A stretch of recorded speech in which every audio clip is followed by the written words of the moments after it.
Hello world, from whichever time zone you're catching me from, my name is MD90. Welcome to my YouTube channel. If you're not subscribed to the channel, make sure you hit that subscribe button, turn on the bell notification to all so that you do not miss the uploads that come up. And the easiest way for you to navigate the channel is to head to the playlist. You'll find videos curated for you based on your interest. So if you're interested in the Kutika podcast, you'll find a playlist for that. For news and trends, there's a playlist for that. Exclusive with MD90, a bunch of playlists that are created based on your interest. So the easiest way to navigate the channel is head straight to the playlist and you'll find what you're here for. Consider becoming a member of the channel. Right next to the subscribe button is a join button. You click on the join button so that you can become a member of the channel. You support the team on the production and a number of things that we're doing here, and we appreciate that. Well, the police and the Lusaka City Council have finally put up a report.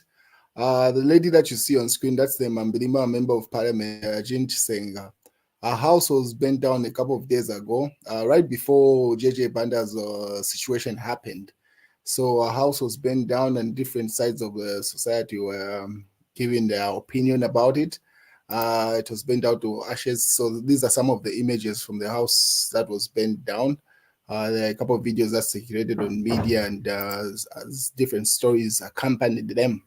And then finally, the police and the LCC have given their side of the story. So this was posted by Kalemba, but it has been posted on several media. So electrical fault caused a fire at Mambilima Member of Parliament's house. Fire department, that's a statement coming from the fire department. The Lusaka City Council Fire Department has ascertained that the cause of the fire that left properties of Mambilima Member of Parliament Jean Chisenga in ashes last week was due to an electrical fault that arose from a possible power supply restoration. Chisenga's burnt house became a hot issue, driving narratives that the act was allegedly a politically inclined move, and then they name a number of people that gave their opinion about the state of the house and what caused the fire. Well, finally, the fire department has given a statement to say what caused it was power restoration. So pretty much Zesco, the place might have been load shedded, and then when the power was restored, that's when the house caught fire and it was burnt to ashes. What is the situation with JJ? This is an update given by the UPND. So they say latest JJ Banda discharged from hospital and taken straight to police for questioning. So that's the state. JJ has been discharged from Mainasoko Hospital and he's been taken by the police straight for questioning. And then the Nalolo Member of Parliament comments on the same UPND post. He says, "This is awesome. Let our colleague record a statement." So Nalolo Member of Parliament is saying it's right. Let him give a statement of what happened and then probably may go home. So no update has been given whether he's been allowed to go home or is still in police custody. Those details, once they come up, I'll post them on this channel on the community tab. So just look out for that. Chifetayari chips in also. He says, "What a country. JJ Banda discharged from hospital and taken straight to straight to the police for questioning." So pretty much re-echoing the same statement or sentiment. And then someone comments on Chifetayari's statement saying, "This happens in all countries. Watch investigation programs. People are taken for questioning. This country deserves to know what happened to him. The victim is alive and is alive to tell his story. Allow the police to do their job or their work." So pretty much people are saying, no, this is a normal process. The police are supposed to get a statement from him. If he so wishes, he can speak through his lawyer. So that's the situation.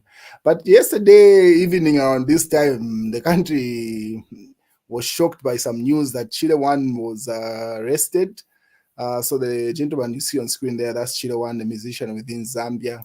So Kasonde Mwenda chipped in to say, "That is not theft.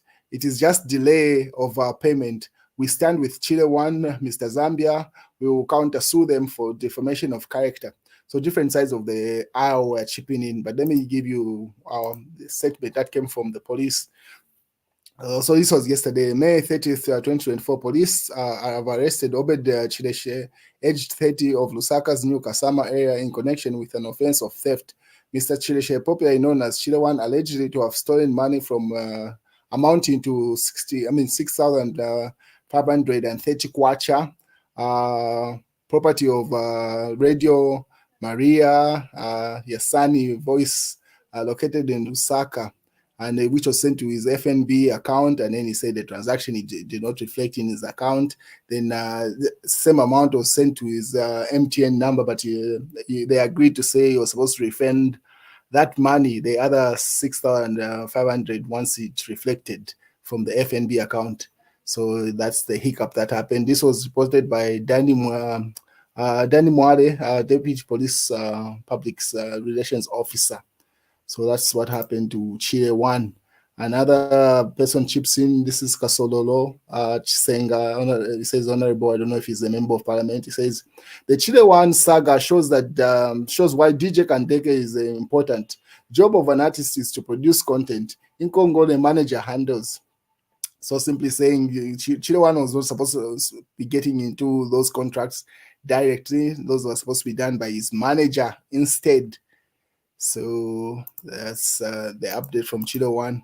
But Kasonde Mwenda, the EFF president, says he's going to countersue on behalf of Chile One because that's a defamation of character. That issue would have been sorted out easily.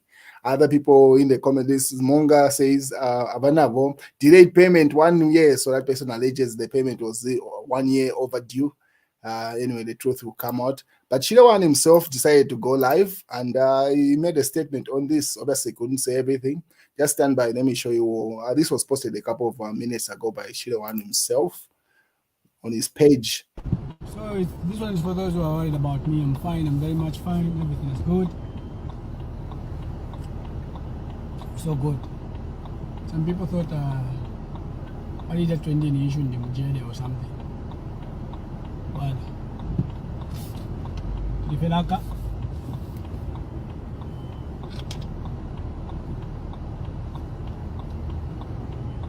Issue anytime soon. Please. Root causes and about to mean I have a Fulishama statement. 300% bonus on top of that, huh? Millions amount I'm gonna bet you. Every day. But the So pretty much that video was a way of him showing to say he's still out here, and like the allegations to say he's still in police cells. And then obviously some influencers and personalities in Zambia chipped in. So Blake Zambia, that's another musician, says, must have been just a misunderstanding. Chile One, you shall overcome, my brother. GJ Shosta also says must be a clear misunderstanding. So different sides of the aisle. And then Branch and the entrepreneur says, should just be a misunderstanding. Give us his mobile money, we clear for him. Then your 6 pins. So simply saying, I mean, give us the account number. We send the money. That's Branch and obviously different sides of the aisle. Standing with Chile One. So that's the situation. But if you remember yesterday, there was another news where pretty much Edgar Lungu's family was at Drug Enforcement Commission. His wife and kids had different schedules of dealing with the commission. So at the end of the day, on this time, it was reported that DEC arrest, this was posted by the Patriotic Front, DEC arrest former First Lady and daughters. So former First Lady Esther Lungu and her daughter Chieso and Charles Piri have been arrested by the Drug Enforcement Commission on charges of money laundering and being in possession of property reasonably suspected to be proceeds of crime. So they were they were arrested yesterday around this time and also given bail. So, and then they spent their night at home, but pretty much they are under arrest. They are just on bail. So that's the situation happening in the Lungu family at the moment. And then obviously the UPND this morning posted this. They say Esther summons Esther. So as you can see, that police station is named after the former First Lady. So they say the Zambia Police Service through its Esther Police Post has summoned the former First Lady Esther Lungu. Close sources have revealed that the summon is regarded to the pledge she made before PF Ukwa left government, and the police are just following up on the pledge of furniture as promised during the official handover earlier before 2021 elections. So the credibility of that source, but anyway, it's posted by the government. This is pretty much the UPND official page.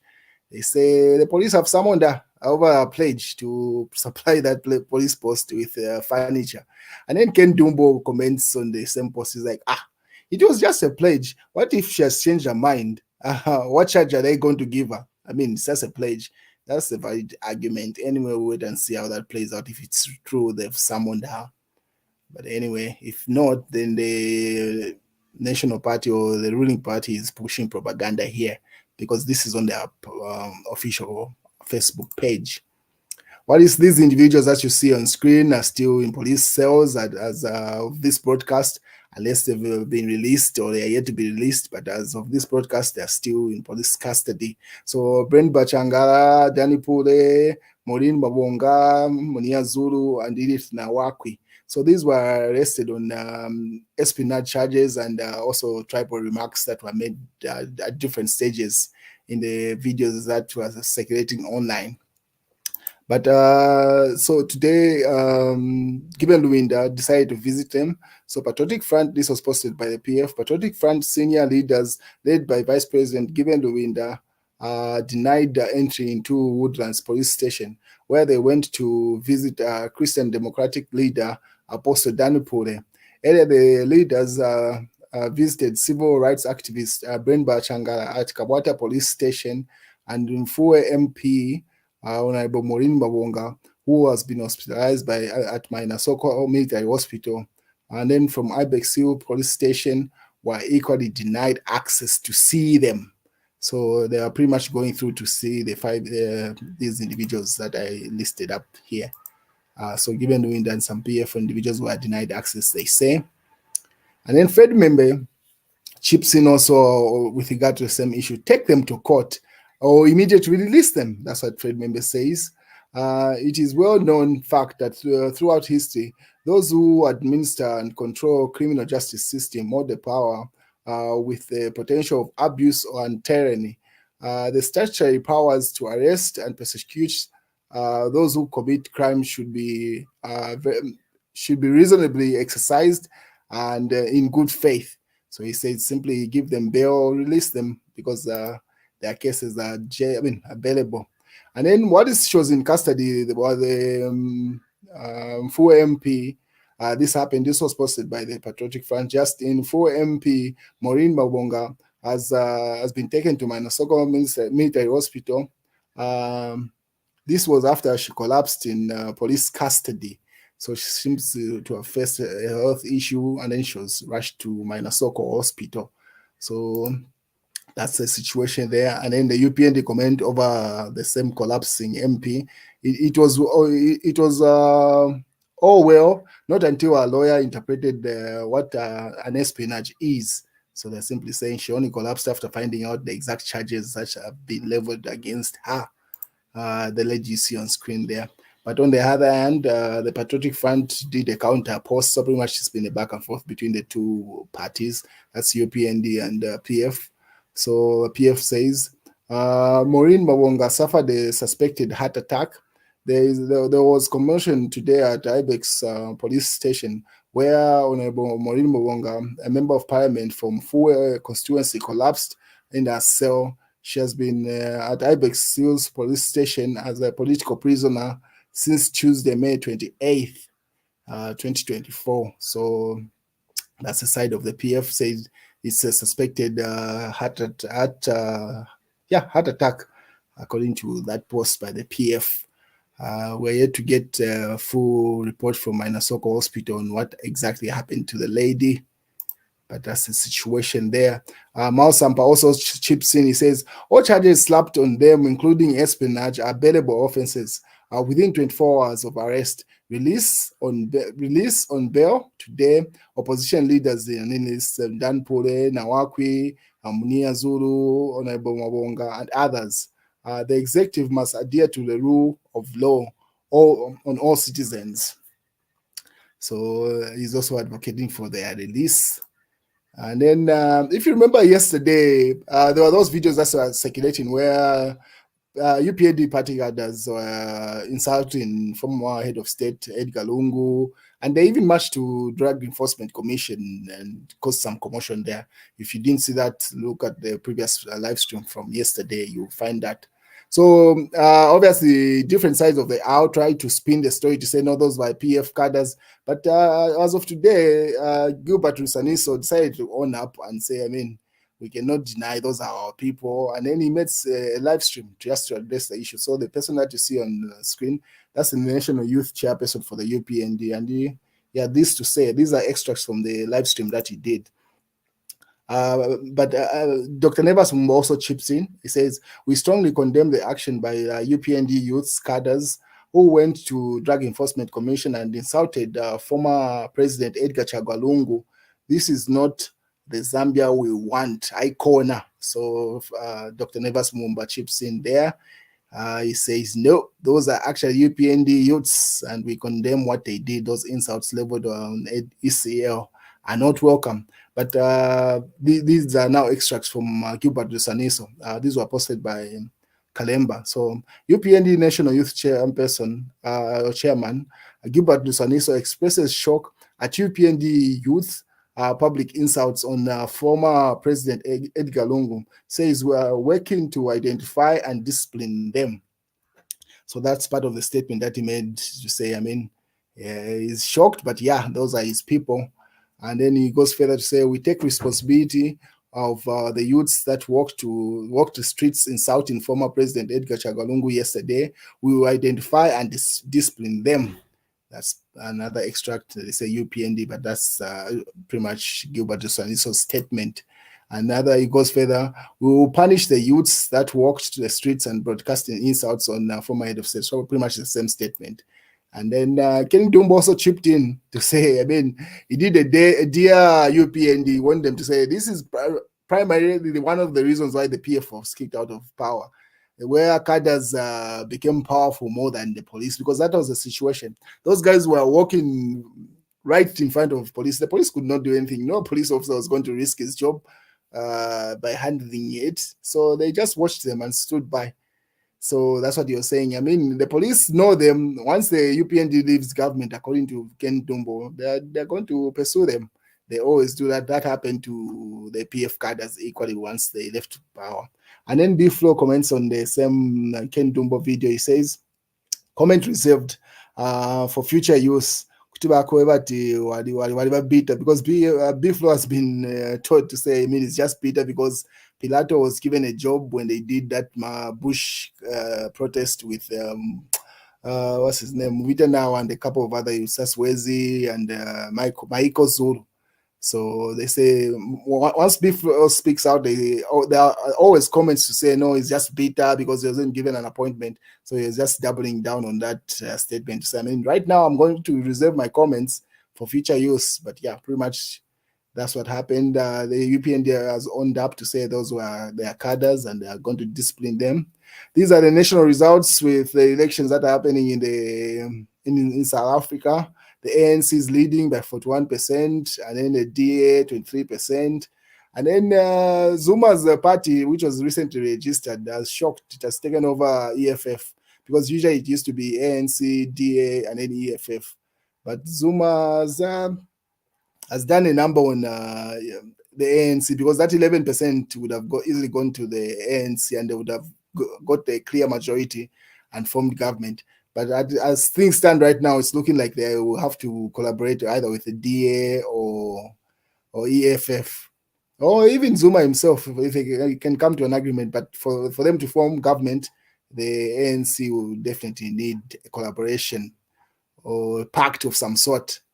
Otherwise, they will not get that clear majority from the look of things. Anyway, we will wait what's coming up. So those are the presidential candidates in the current South African elections.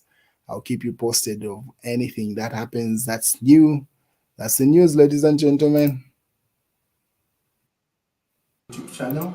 Make sure you click on the subscribe button, you click on the notifications to get the notifications of every video that I upload.